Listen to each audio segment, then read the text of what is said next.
No, I Love have to it. say, I am such a big fan. I mean, I watched all of Joey, kind of big fan. So you can Wow. tell I was there for you, which, by the way, you are an underrated comedic person. I want to see you in more funny stuff.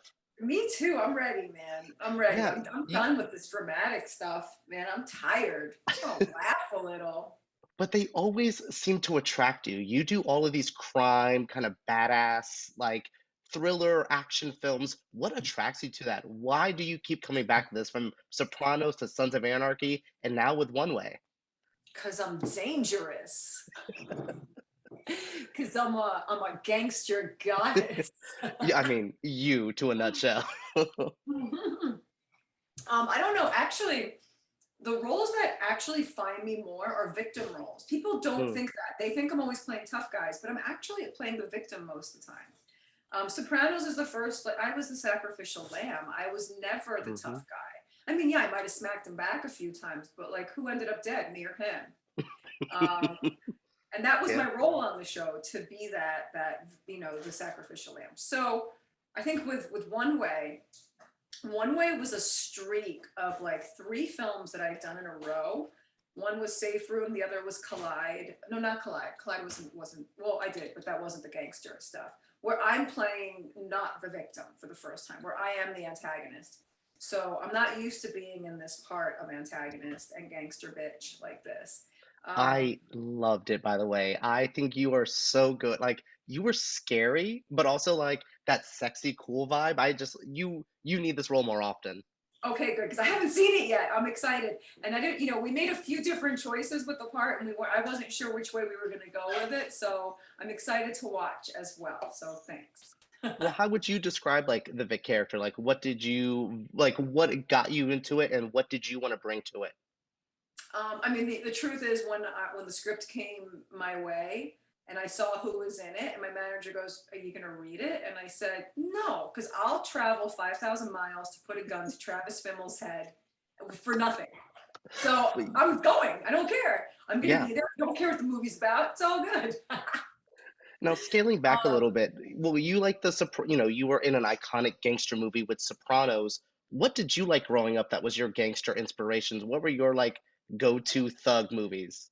I mean, because I was in film school too, so we were studying. Scorsese was our darling, our New York darling. So I probably wrote my thesis on Mean Streets. That was my first favorite mafia related, and I grew up in it. In my neighborhood in Queens. My grandfather was a made guy, so all her plays are about the mafia and about her life being a kid growing up in that world. So you know, I know a Yeah. lot about it. Yeah, I'm from the Tampa, Florida, Ybor area. And my grandmother had connections to the Cuban mafia back here. So, Woo! and you get attracted to that when you're around it. You're like, that's why I like these kind of movies. And I think that's why I think you bring that to this because God, you really do slay everything you are in with this gangster vibe. But again, like with Collide and Joey, you have that good dumb comedy edge to you as well. I mean, I had so much fun with Joey, but we hated it. We were all mad. I mean, thank God Matt and I were together, because I think we really loved each other, Yeah, and he held my hand through that process, because that was a scary process for me. But looking back on it, man, that was a good time. yeah, I want yeah. to go You, back to that. And I oh, I love playing mean, the Italian Americans. That's my favorite. I want to keep doing that. When I was young, I wanted to get away from it. I felt stereotyped. All us Italians do. mhm. But now I just, I want to stick to what I'm good at, and I'm good at that. Yeah, no. Now with this movie, there is some really intense moments. I mean, from Sopranos, you literally, Sons of Anarchy, you are an intense person. How do you unwind on set? Like, what is your Drea de Matteo? Like, what do I do to on set just to unwind? Or do you just not carry anything from sets? You're just like, you yelled cut, I'm good. When I was young, we were doing Sopranos. We would go out for drinks after a lot, but I was the actor on set that nobody could talk to when I was preparing. I was that guy. I had headphones on. The PAs knew to keep everybody away from me, but I don't like being that actor on set. I was young though. So now that I'm older, when I did Sons, I had a baby. So every time in between scenes, I would get to hold my baby. Meanwhile, I'm killing my baby on the show I on know. Sons. You know what I mean? I'm like, wow, Yeah. this is weird life situation. And then And now it's like, I don't really go out and party anymore or anything. I am unwind right there on set with everybody. I love being on Yeah. set. I love the crew. I love making jokes. I like disarming people and for people to realize that, I'm not so serious. People think I'm serious. I mean, they look at my eyebrows and they're like, yo, this bitch is fucking mean. She means business. She's serious. But I'm the goofiest person that Yeah. ever lived. So, Well, that's good. No, that's good though. I yeah. think that you So need that duality to you. yeah, I try to keep my emotions in a box and I let that, out when I'm about to work. And then while I'm on set, I just want to be there with the people that are there and have fun. Also, what is up with you New Yorkers and your very serious acting? I always laugh about the Lady Gaga clips of her being in character. I'm like, well, what do they teach you y'all in New York? Y'all take it seriously at first. We really do. I think people come to Hollywood to become famous. Mm. I think people become actors in New York because they love acting. They love the craft. They love film. They love theater. There's no real theater scene here.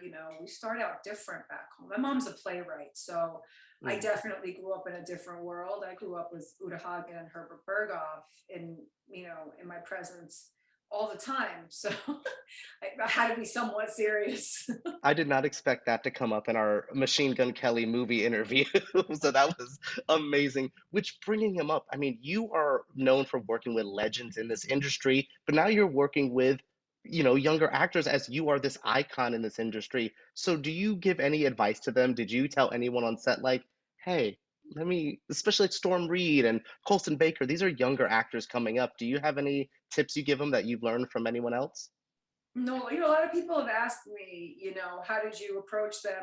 They must have been nervous around you. And I'm like, no, I was nervous walking onto set. These kids were in their element Mhm. on that bus when I got there. I came in the end and did my work and left. But these kids were knee deep. So I didn't even have formalities with Colson before. The first time I Oh, saw him, wow. it was on that set, in that seat in the bus, in the very last scene, and we had to play that out. I didn't want to meet him before.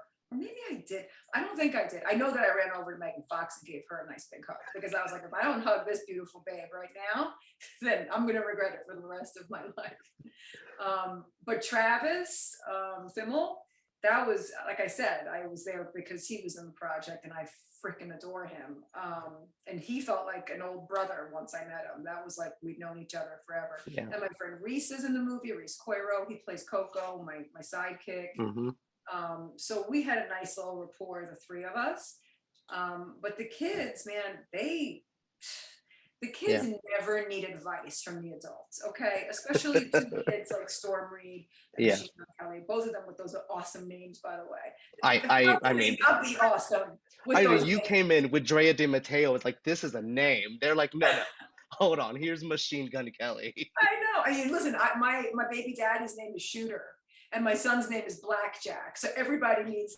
We're all part of the same tribe, all I of us. love that. I love that. No, thank you so much for speaking to me today. I cannot wait for more people to see this. I can't wait for you to just keep doing your fabulous thing, your gangster goddess lifestyle. So thank Oh, you so thank you. much Oh, for speaking speaking with me. of gangster goddess, I have to do this.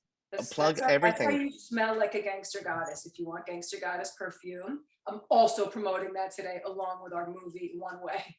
Okay, My boyfriend would love me to smell like you, so that is no problem. this is my armpits. This is the meatball marinara smell. Thank you so much. No, no, thank you so much. It was great speaking with you. Okay, take